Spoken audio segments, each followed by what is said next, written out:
Ang Pilipinas ngayon ay nasa ilalim ng de facto martial law. Hindi man deklarado, pero nararamdaman.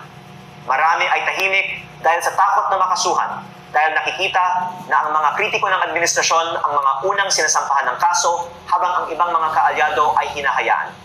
Ito na nga, ginigipit na hinarang ang motorcade bilang pagsuporta kay PRRD. Tama si Congressman Leandro Lebiste, pag kaalyado ka, wala kang kaso. Pero pag tumutulig ka sa gobyerno, harangin ka, patatahimikin ka at kakasuhan ka pa. Dahil dito, ang ibang mga batas ay inaaprubahan ng walang debate at may mga bilyon-bilyon pisong mga budget na hindi kinakwestiyon. Kasama dito ang mga pambayad para sa ibang mga media at social media personalities at mga troll farms na nagpapalaganap ng fake news at umaatake sa mga kritiko ng administrasyon.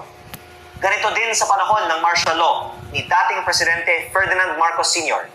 Ngunit maraming mga miyembro ng oposisyon, civil society at pribadong sektor ay lumaban sa diktatura. Na-flowing yung traffic, tapos bigla kaming hinarang. Actually, dadaan lang kami and we were supposed to stop in Pismania, malayo dun sa site ng convention. So ito, nag-cause pa ng traffic. Kanina flowing ko dito Gumagalaw kaming lahat and bigla na lang hininto yung blockade. So ito sila Colonel, sila Jim Jongko.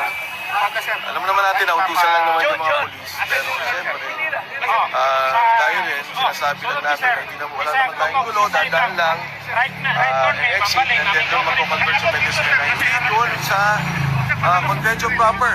Napabayaan natin sila, yun naman natin sila gulit. We just want to express our sentiments, our grievances dito sa corruption sa ating gobyerno. At siyempre yung non-acceptance of the impeachment complaint. Ayan, usap-usap sila. Hindi ako makasali dahil sitwado yung salita ng ating mga kaibigan, yung ating mga kapulisan.